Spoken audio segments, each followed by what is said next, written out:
tuned in to the Politics Podcast, your home for St. Louis politics.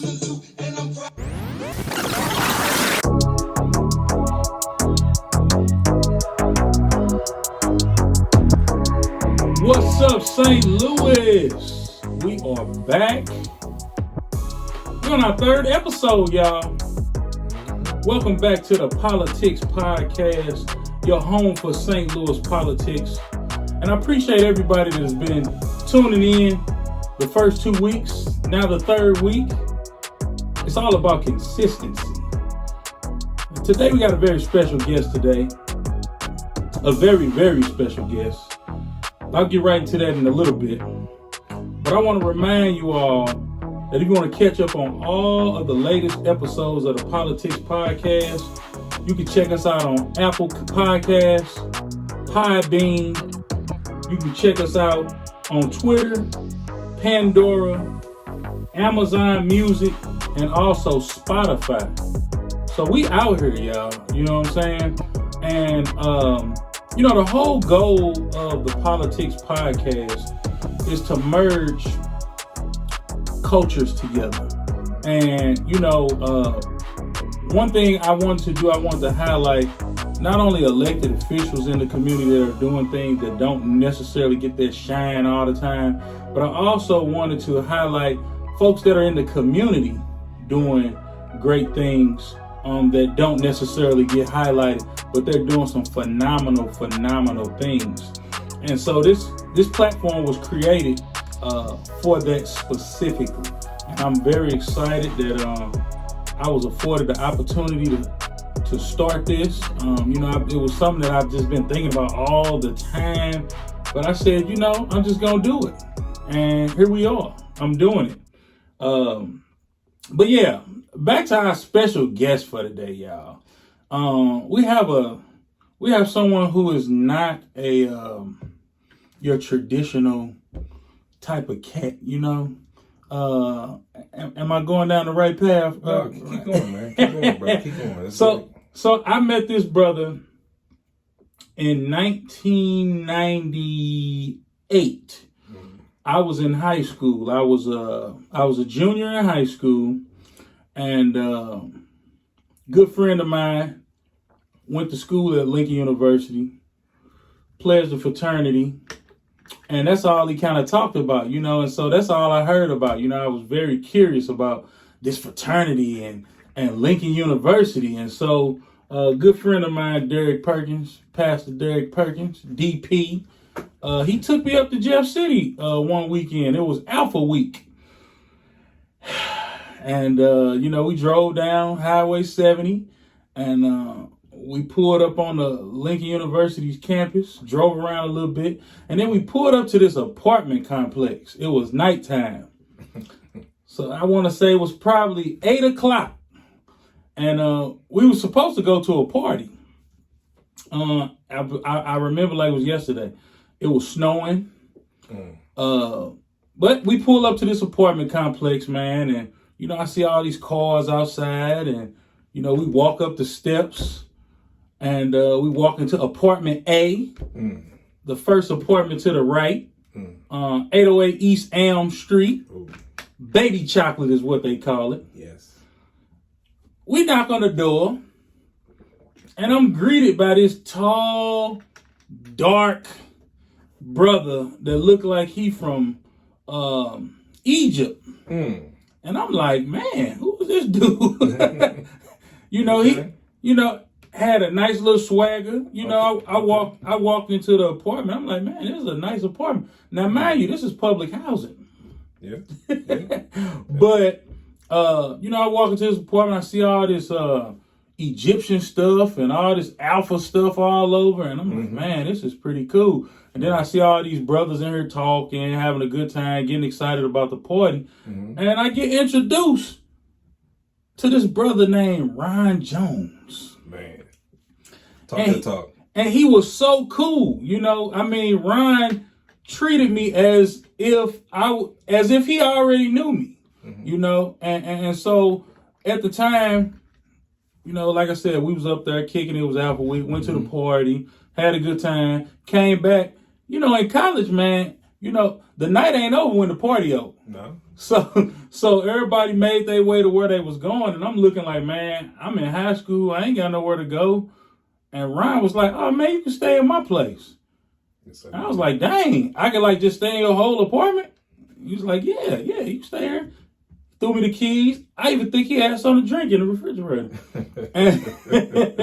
and so, from there was the start of a long friendship and brotherhood. I eventually, once I graduated from high school, I eventually became a member of Alpha Phi Alpha Fraternity Incorporated. Started my high school. I started my college career at another college, and then I transferred to Lincoln University. And that same apartment that I went in when I was in high school a few years ago, Ronald Jones actually gave me his apartment. He was like, brother, I'm moving out. I can get you put on a lease. Bam! So I had me an apartment.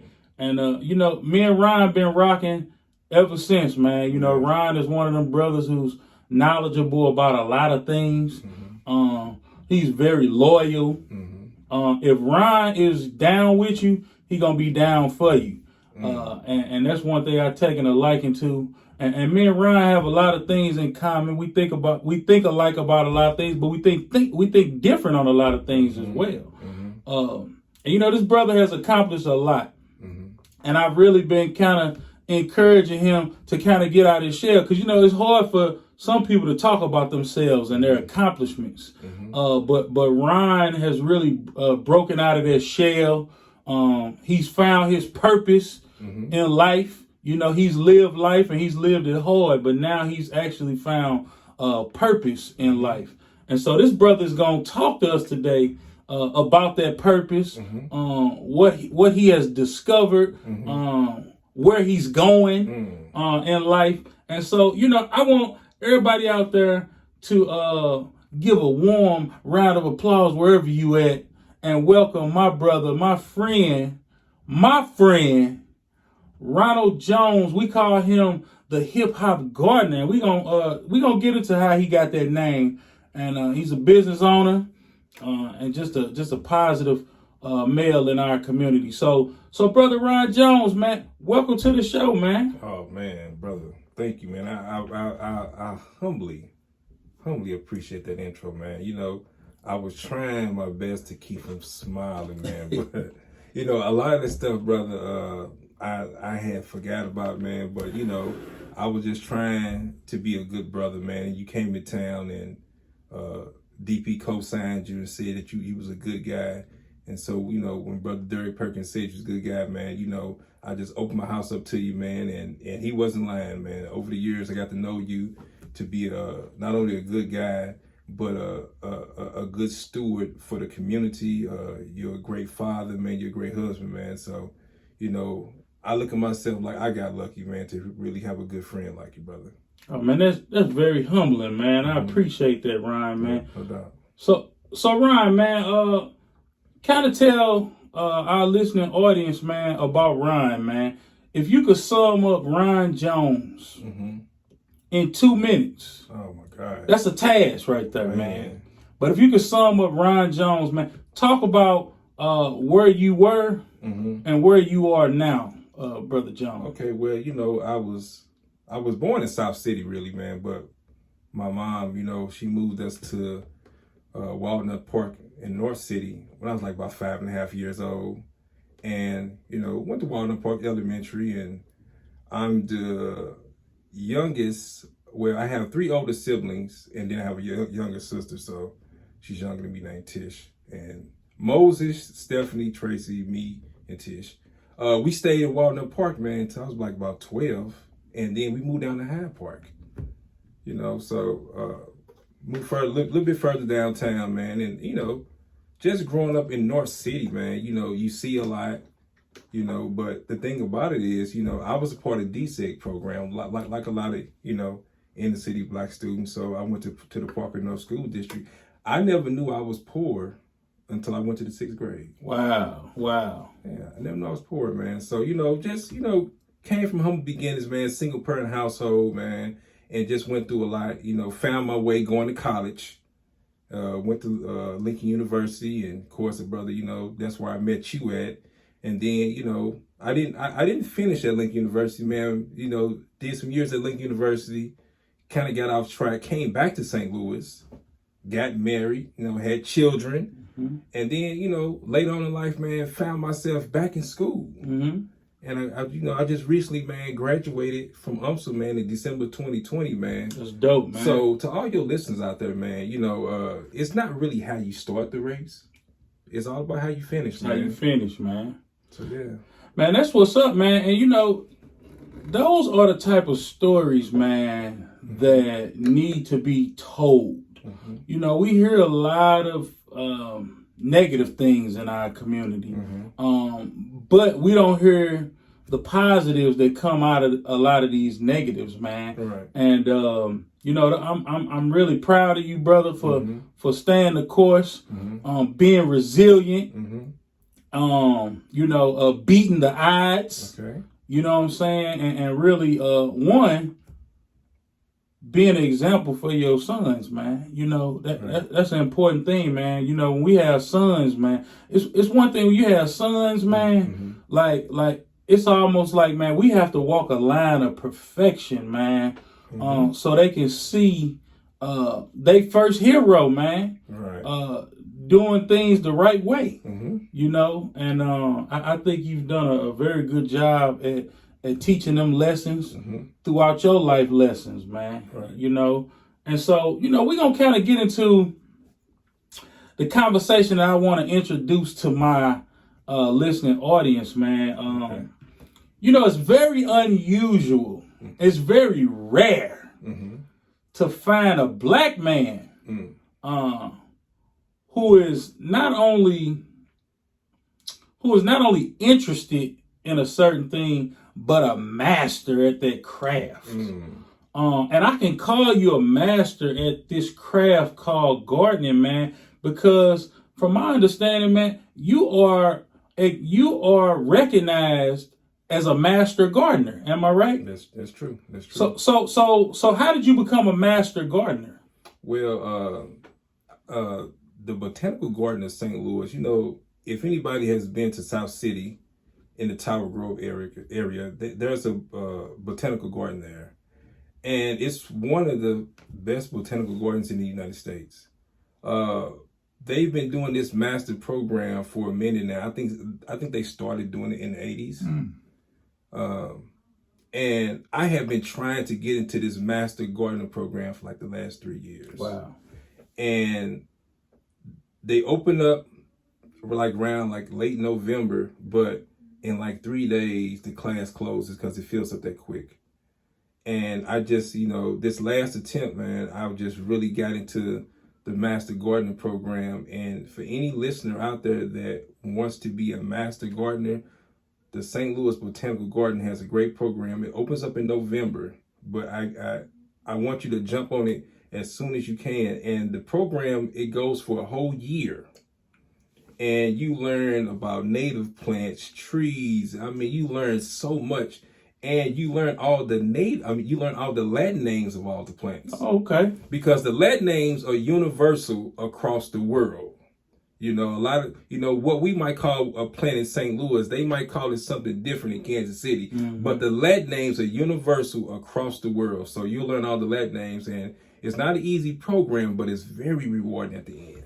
Wow, man. And see, these are the types of things that, we don't, as the black community, we don't really know about. I never knew about becoming a master gardener until you started talking to me about it. Right. So how does one get that information, man? Where is that information at, man, for people to even know about this program? Well, I was privileged to get the information because in 2018, I participated in a fellowship called Neighborhood Leadership Fellows. Okay. Which was sponsored through UM Extensions, and UM stands for the University of Missouri Extensions.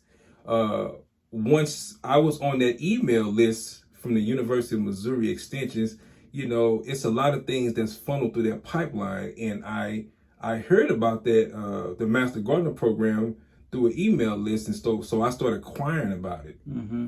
And once I got into the program, I mean, I met some amazing gardeners, man, just across the city of St. Louis, and I met so many phenomenal people just through the Extension pipeline itself. So that's a big example of what I kind of talked about last week and the week before with the two mayors I had on.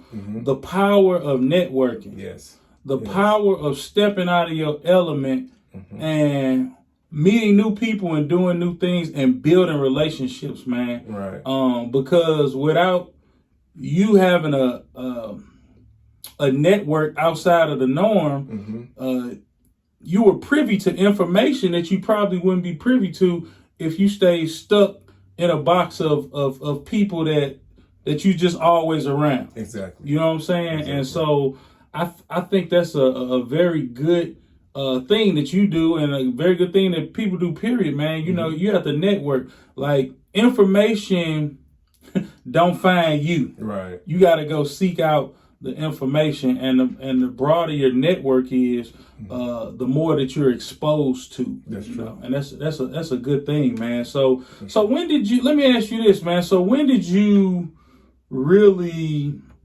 discover your green thumb? Like what got you into gardening? Well, growing up in Walnut Park in the early '80s, a lot of our older residents who lived down towards the end of my block, they had fruit trees in the yard. And one day we were, this was like towards the end of the summer, we was coming from a block over. I think we were around there playing this game called corkball. Okay, I remember cork. So we was playing corkball, and we took a shortcut through the alley to get back to my street on Oreo. Right. As we were coming through the alley, we noticed that a lot of the apple trees and pear trees were blooming at the time, and towards the end of the summer, man, those fruits are ready to pick. Yeah. And there were some branches that was hanging over in the alley, and we helped ourselves to a couple of fruit. Okay. We helped ourselves to a couple of fruit, and it was just amazing. So what happened was, we wanted some more fruit, so I took it upon myself to go and knock on some of these doors of these older residents. I was very polite. I was young. I was charming. Right. Knocked on the door. Let them know my name, and asked them if I can have some of the fruits. And the thing about it, man, a lot of the older residents were kind of mean. They was like, "No, we're going to use them fruits." But when we would walk through the alley, a lot of the fruit be on the ground.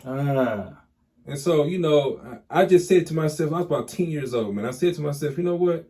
One day I'm gonna have my own fruit trees, and if some kids ever knock on my door, I'm gonna just give it to them. Yeah. So that was the seed that was planted in Walnut Park. I just didn't know that seed was gonna sprout later in life. Okay, that's cool, man. And since you discovered that green thumb, as you got older, you kind of took it to the next level, man. So kind of tell us how you started your garden that you have now, because I recently read that your garden was featured in a book. Yeah. What book was that? It was a book by Crystal Stevens. Okay. It was Grow, Create, Inspire by Crystal Stevens, and she was. I had a garden tour back in 2018, and Crystal Stevens came to the garden tour. Okay, and she asked if she could take pictures. It was my first time letting people inside my garden into my own little world, and she kept snapping pictures the entire day. And later, she reached out to me on my Instagram and said, "Hey, Ronald, I'm writing a book, and I want to know if I can put some of your photos in my book." And I told her, yeah, I had no problem, just as long as she promised to give me a book. And Crystal Stevens, she kept her word, and she gave me a book, and I'm on page 92 in the book. You see my garden. Oh, that's dope, man. Yeah. And so alongside with your garden being featured in a book, you also was featured in the New York Times, right? Right. Yeah. Right. Kind of talk about that. Back in October of 2020, a lady by the name of Rachel Wharton. She's a New York Times food critic. Mm-hmm. She reached out to me on my Instagram page because she was looking for local people who grow this native fruit tree that's native to the Americas called the pawpaw. Pawpaw tree. Pawpaw. Pawpaw. And she was just looking for regular people who grew them in their backyard. Okay. She came across my Instagram page and she really liked what she saw. She noticed that I grew pawpaw and I'm located in the Midwest. Mm-hmm. And when she reached out to me, I was like, there's no way that someone from the New York Times is looking for me located in St. Louis and North City. It just wasn't real no, to you. It just wasn't real to me. And so 2 days later, she reached out to me again and she said, "Hey, Ronald, this is serious." She left her number and she said, "My name is Rachel Ward and I'm a food critic from the New York Times. You can Google me." Uh-huh. And so, I decided to Google her and it was true. Wow. We as people, but especially Black people, Mm-hmm. we are very skeptical of everything, especially with stuff on the internet now, man. Right. Everybody, all this scam and all this stuff going on.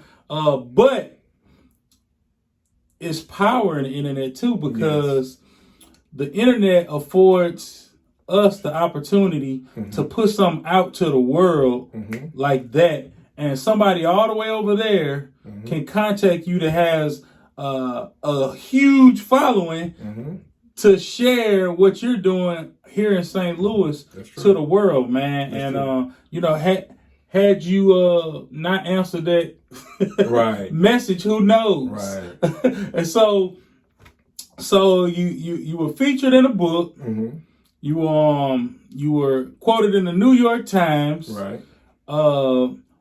By now you've started Blackberry Landscaping. We're gonna get to Blackberry Landscaping in a minute. Okay. You started Blackberry Landscaping, but then you was recognized in the state of Missouri by the governor. Right. With an award, the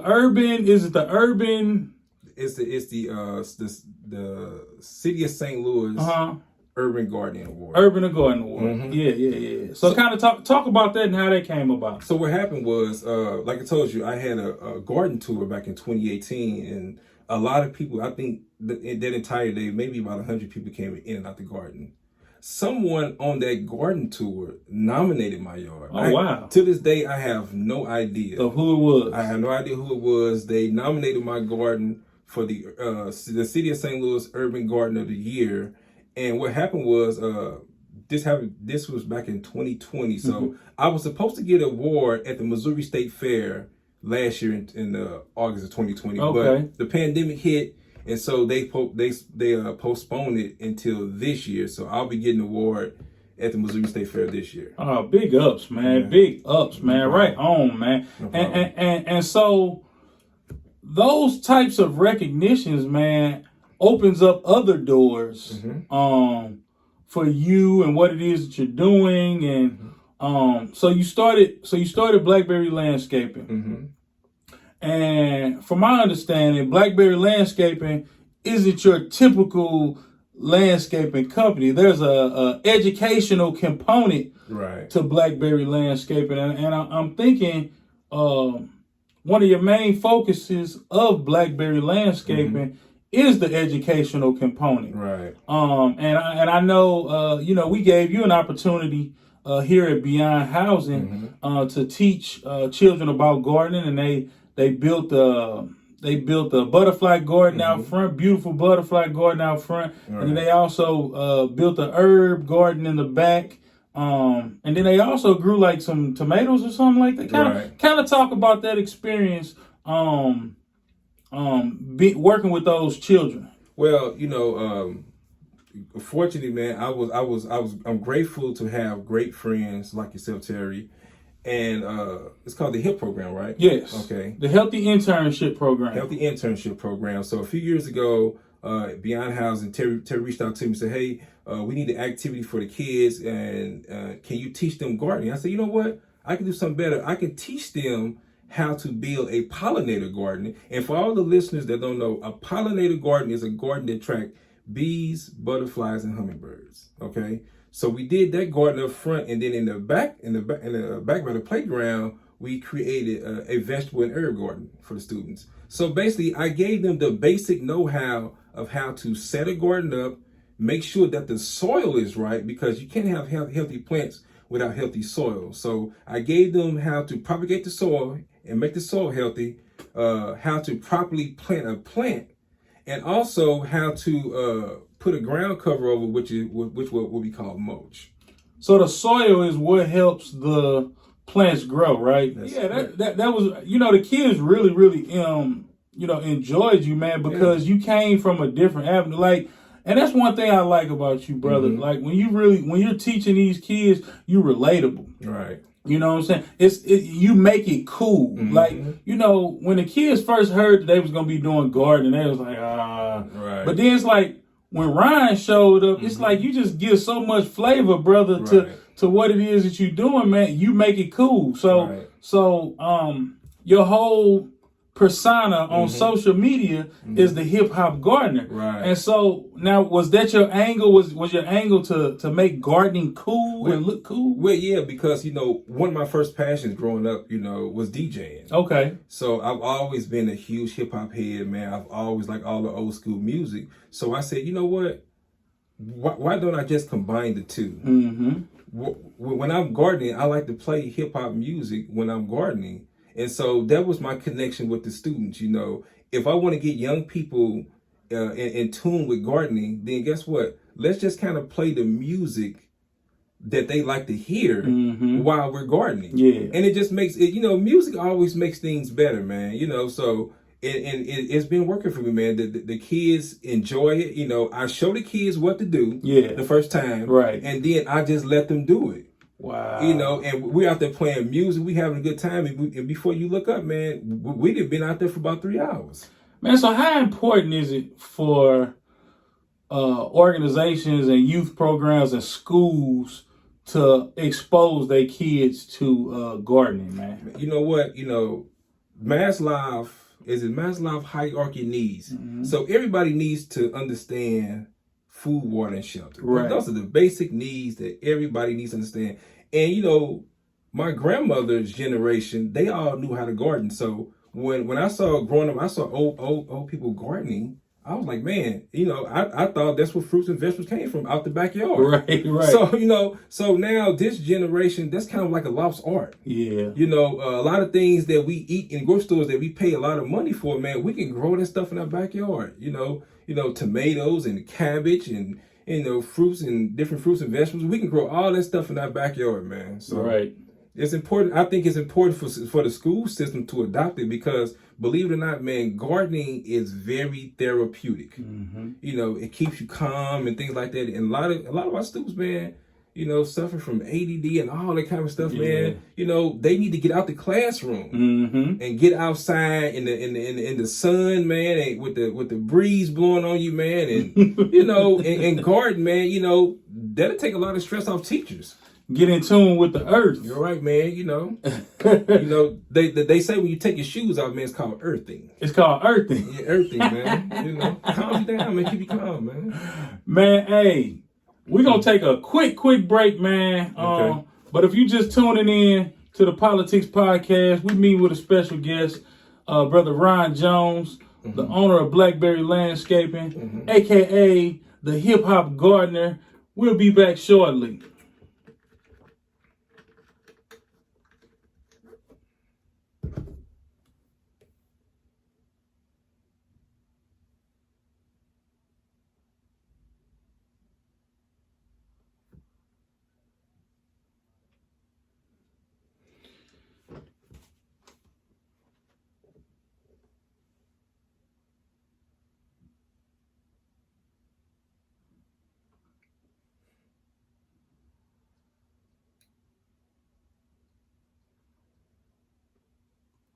We are back to the Poloutics podcast.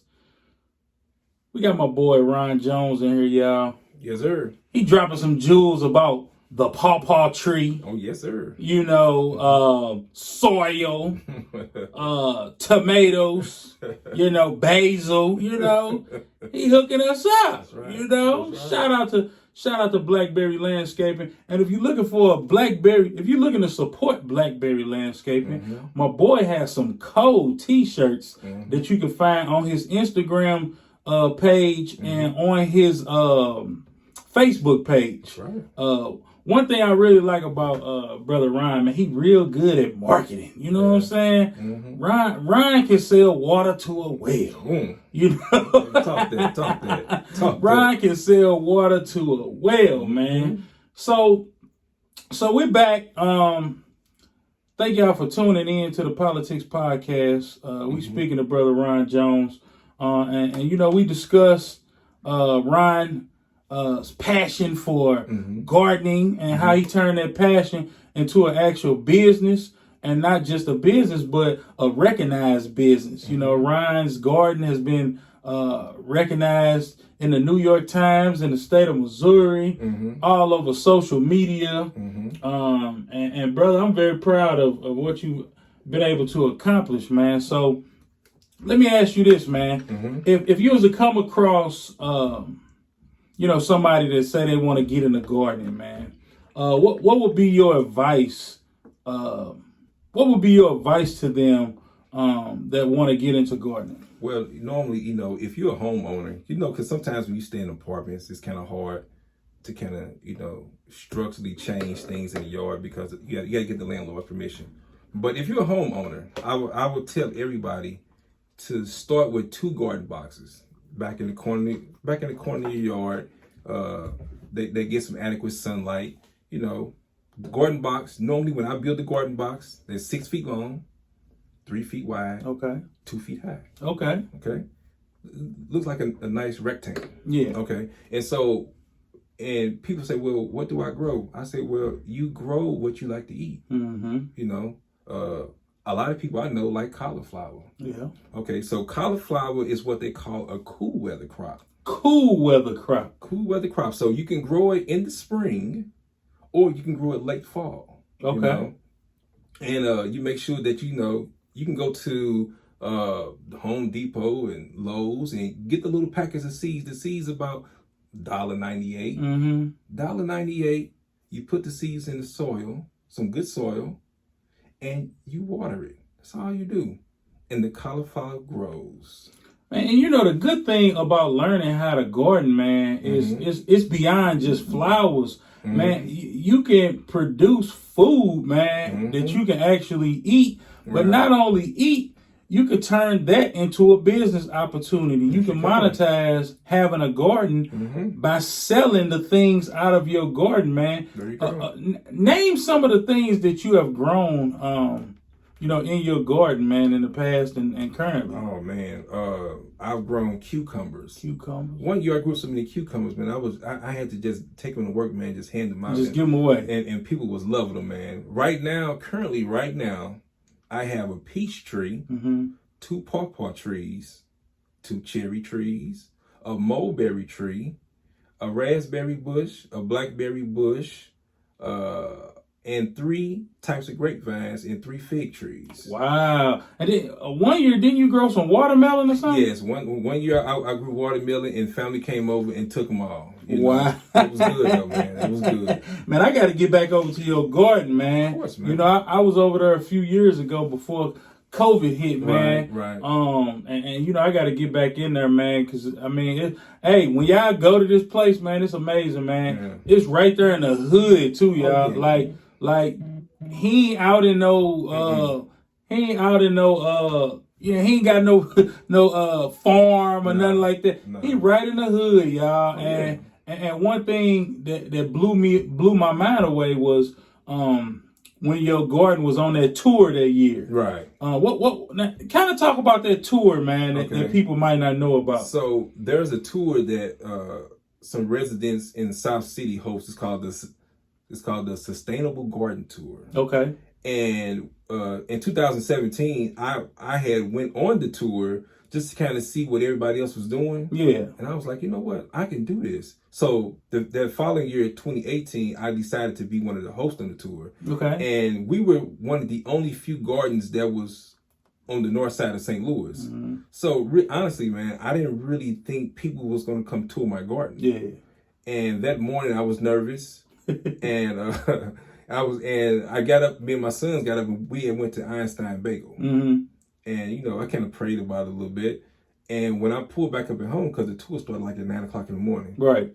So I pulled back up around about 8:50. Yeah. I had never seen that many cars on my street. I mean, people were lined up, they out there drinking coffee. And, I did a small prayer in the car and hopped out the car. And I was like, you all ready to see this garden? And the whole crowd was like, yeah. And, hey, man, the rest is history, man. I mean, people really take this garden thing serious, man. That's dope, man. So was you able to network with different people that came and see the garden and stuff like that? I met so many gardeners from all walks of life throughout the city of St. Louis, man. And it just really solidified that this is what I'm supposed to be doing, man. So, yeah. That's what's up, man. Mm-hmm. And so, kind of talk about, I know you mentioned something about joining a state board or something like that for gardens. And can you kind of talk about that a little bit? So, a lady by the name of Marsha, she saw my New York Times article, mm-hmm. and she reached out to me, and she was like, "Hey, Ronald, we're with the St. Louis chapter Wild Ones, and for those that don't know what Wild Ones is, it's a native plant society. They're located all across the United States. In St. Louis, we also have a chapter. So they really deal with native plants and trying to get native plants back into the landscapes. And, they wanted to see the garden because they read the article. Mm-hmm. And so, Marsha came over and they saw the garden, and we had probably about a 2-hour conversation just walking around my yard. And they invited me to have a seat on the board of the St. Louis chapter Wild Ones Native Plant Society. Wow, man. Yeah. And I'm pretty sure mm-hmm. that you're probably the first African-American male Yes. to sit on that board. Period. Yeah. Yeah. And man, gardening and things like that, man, this is something that you really have to love, man. Mm-hmm. Because you can't halfway garden. Mm-mm. You can't have, you either in it or you not. Yes. You know what I'm saying? Mm-hmm. And when you talk to this brother and you in the garden, because I've heard this brother have conversations with people, and he will break this thing down to you, man. You could tell he really, really enjoys what he does, and things like that, man. And so now with Blackberry Landscaping, man, you've recently been tapped to do a couple of community projects. Working some municipalities in the city of St. Louis. Right. Kind of talk about, man, your interaction as it relates to elected officials and just government, period, when it comes to putting gardens together and things like that, man. Well, in the city of St. Louis, especially in North City, we have tons of vacant lots. Mm-hmm.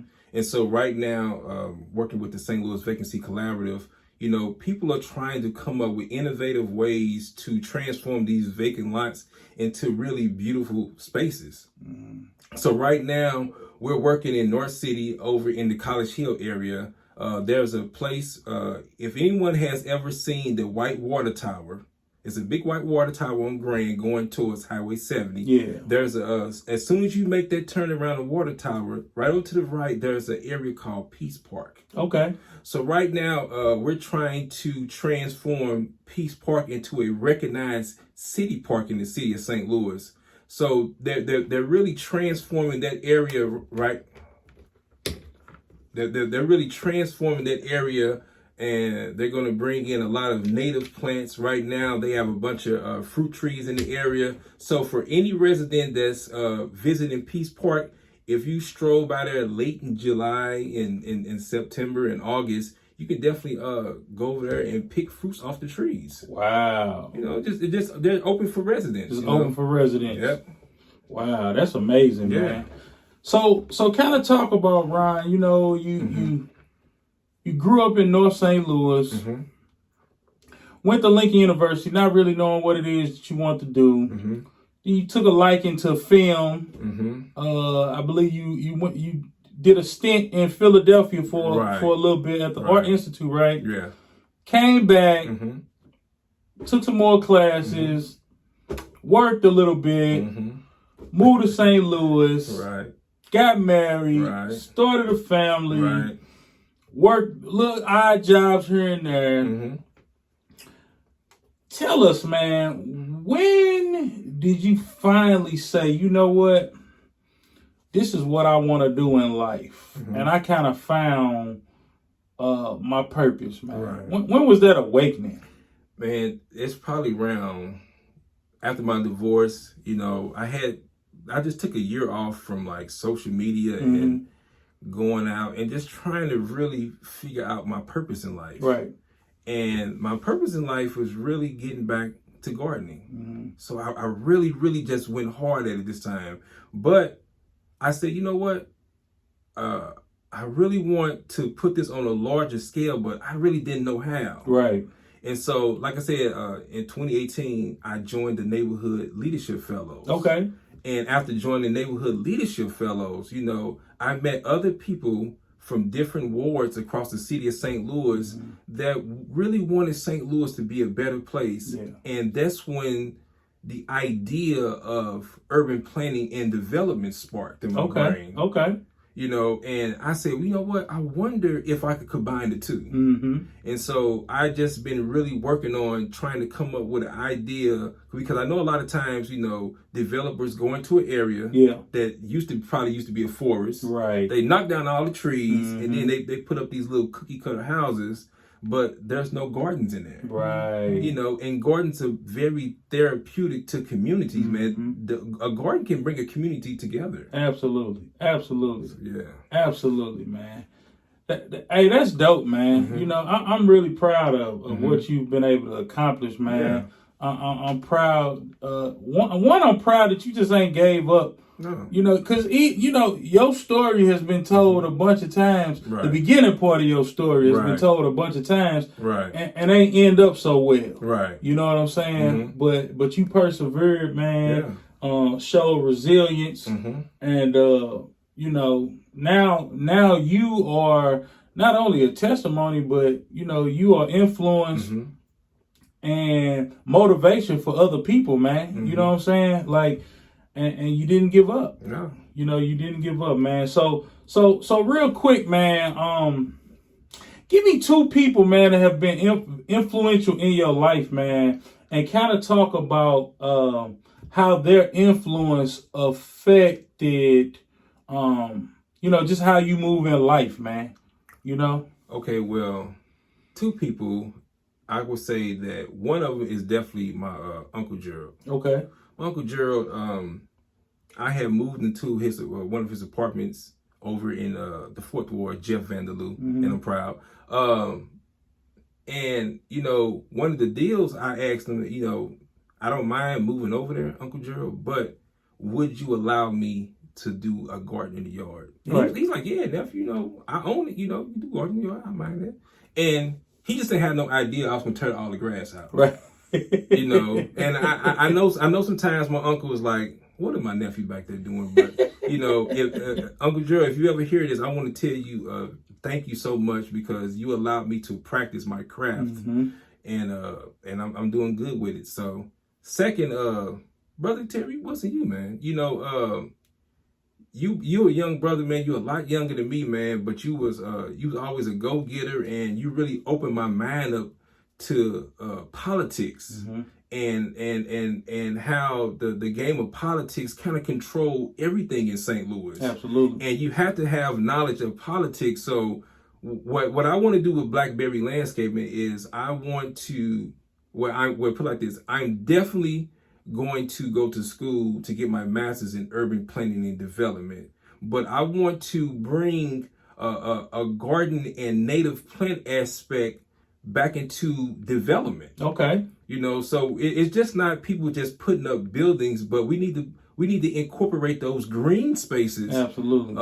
In inside this construction So people can have those therapeutic places because, man, it's just a lot of just craziness going on in St. Louis, man. We don't have no place to relax our minds. Right. And you know, that ties in with policy, man. And we talk about development, and you know, changing your city code and making it mandatory, man, for when you put in a new development that you have to put in certain landscapes and native plants to those areas, because I think MSD has gotten the law change in most areas. I think all areas, really. If you do a new development somewhere, or if you do something to the ground, you have to develop like a rain garden or something like that. And so that's part of policy, man. And so when you understand how policy works, man, a lot of the things that we want to see done in our community starts with policy. And it's advocates like you that are from these neighborhoods that understand policy, but also understand the importance of landscaping and native plants and protecting the butterflies. And, you know, because we got an endangered butterfly that I never knew about until you told me. The monarch. The monarch. That's right. The monarch. You know, and I never knew. I never knew nothing about that. You know what I'm saying? And I appreciate you, man, bringing that knowledge, man. And so you got your garden. You got your business. You know you want to go into urban development and planning. You doing that right now. You know, you doing some things with the vacant, what's it called? St. Louis Vacancy Collaborative. St. Louis Vacancy Collaborative. So you educating yourself around all these things and all your goals and stuff like that, man. Man, name for me 3 things you hope to accomplish before you leave this earth, man. Oh my God. Well, 3 things. Just 3 things, man. 3 things. Okay. Definitely, I'm going to create a business district. And you know what? Before you go on. Okay, go ahead.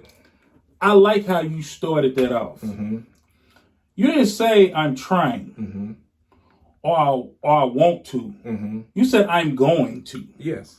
And that's one thing that I like about you, man. Me and you, we talk a lot about speaking things to an existence, man. Believing in things, man. And it shows that you really, truly have that mindset just based off you talking, man. And I just want to point that out. I appreciate that, brother. Like I said, I'm going to create a business district down Martin Luther King in North City. It's going to run from Cass all the way down to Kings Highway. That's one thing I'm going to do. And now inside that business district, I'm going to create green spaces for people to go sit there and just relax their mind, you know, because we're Northside St. Louis. Northside St. Louis has been disinvested for so long, for decades. Oh my God. Okay. And the third thing, I'm going to graduate from St. Louis University with my master's degree in urban planning and development. Man, so those are the 3 things I'm going to do before I leave this earth. Man, that's huge, man. And shout out to Slew. And shout out to my guy Ronn. He just got accepted. So he ain't saying it like he gonna apply to the program. My man is accepted and he gonna be starting in the fall. So man, let's make sure we uplift this brother. Let's make sure we support him.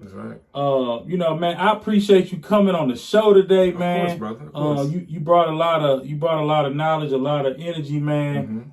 We just appreciate you, man. And so where can folks find you on social media? Well, right now, I'm working on my website, but right now you can find me on Instagram at Blackberry _landscaping.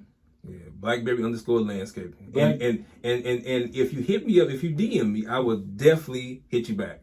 All right. Well, folks, there you have it. Week 3 is in the books. Week 3 is in the books. Great show. Yes. We off to a good start. I know, Brother Ronn, this won't be your last time on the show. I'll definitely be back. We want you to come back, man, and let us know what you got going on. Share with us your progress. Man, you know, because you're doing some amazing work out here, man. And like I said, you're doing some things that are rare, man. It's rare that you have come on, y'all. How many black gardeners y'all know? I'm fortunate enough to have a friend who's a gardener got his own landscaping company. Not no grass cutting company. So when y'all look him up, don't be calling him asking, can he cut your grass? You know what I'm saying? If you connected to any type of community organization, educational institute, this brother does speaking engagements.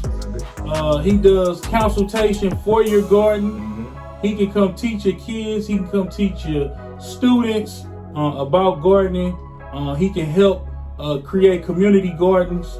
And so make sure y'all hit this brother up on Instagram, on Facebook. You got an email address? Yes, I do. Yeah. Mr. MRRONN. So it's Mr. Ronn L. Jones at gmail.com. Mr. Ronn L. Jones at gmail.com. There you go. And there you have it. Hey folks, that's all we got for today, man. If you want to catch up on the latest episodes of the Politics Podcast, man, you can always catch us on Spotify, Amazon Music, Apple Podcasts, Podbean. You can catch us on Facebook and YouTube. All you have to do is look up the Poloutics Podcast. And I didn't misspell it. It's spelled that way for a reason. Because I'm so St. Louis. Ask my tattooers. But with that being said, man, we about to get up out of here. You can catch us 6 o'clock every Sunday on the Politics Podcast. We'll holler at you. We out this thing. Peace. Peace.